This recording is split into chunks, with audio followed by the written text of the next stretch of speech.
waxaan jecelahay insha allah fariintan waxaa la yidhaha xamdi kalkacda halii gaarsiiyo iyo gabdhahan baaraha bulshada isku haysta. assalaamu calaykum waraxmatullaahi wabarakaatu. anigoo cadnaan ismaaciil xirsi gacmo furan qalbi furan kusoo dhawaada. waxaan jecelahay insha allah maanta intaan arrinta ka hadlo dad badan baa ila soo xiriiray hadday noqdaan suldaamada waxaa la yidhaha beelweynta madhibaan amba waxaa la yidhaahaa dadka kale ee ummadda soomaali dhalinyarta aan asxaab aan nahay gabdho badan oo asxaab aan nahay ويري عدنان وحمدي نكاس كفي عن وحال يراها حمدي لهذا حمدي القاع وحن دوني انتان إراها حمدي أذير إلهي كدا إلهي كحافظه قف من أكسن باتهاي قف ضدك هذا يوم هذا جعل بحياتهاي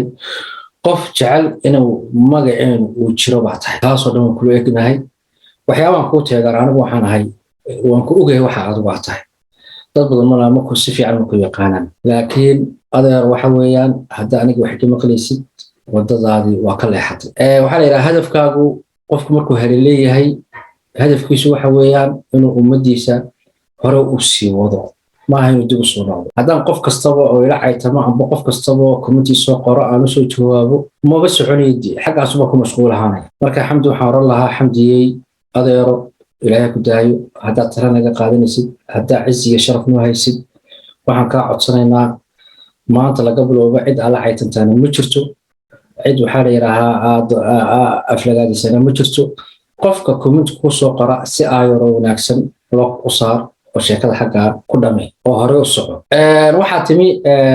gabdhaha kale ay saystaan iyagana waxaan leeyahay adeerayaal dad walaalo baan nahay dad muslimana baan nahay dad waxaa la yidhaahaa boqolaal sano walaa baan nahay waxaa la yidhaahaa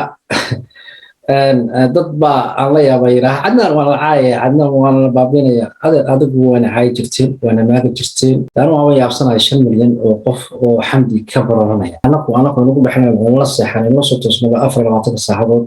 qadiya 10 la bilisay inuu laba qabiil saystaba anaka magacaana soo dhaxmarisi oo sidii waxa la yiraahdaa ismaris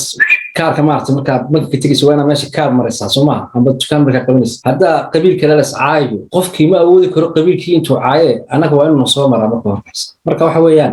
qofku haddaanu jecelin qabiilkiisa inta la caayo isaguna waxa weeyaan inuu ka taxadiro inuu qabiil kale dadka caayo ayda xamdi halaga daayo anaguna waxaan ballan qaadaynaa inaan xamdi dib dambe waxa la yiraahdaa qabiilna soo caayin marka ininka waxaan laga rabaa dadka community ka soo caaya inay difaacaan bani aadam baan nahay gidaar manihin adeer hadduu qabiil wax tar lahaa yurub ma timaadeen haddaa qabiil lacag lagu heli lahaa yurub ma la yimaadeen haddaa laandheera la yahay adeer waddankeena carabna u taliseen haddaan qansax aan nahay adeer Ethiopian iyo Kenyaati waxaa la yiraahdaa sida ay saameyn ugu ciyaareen waxa qaxootay naga dhigay waa qabyaalad hal heshiiyo xamdiyeyna odayaashan ku imanaya ee kuulaha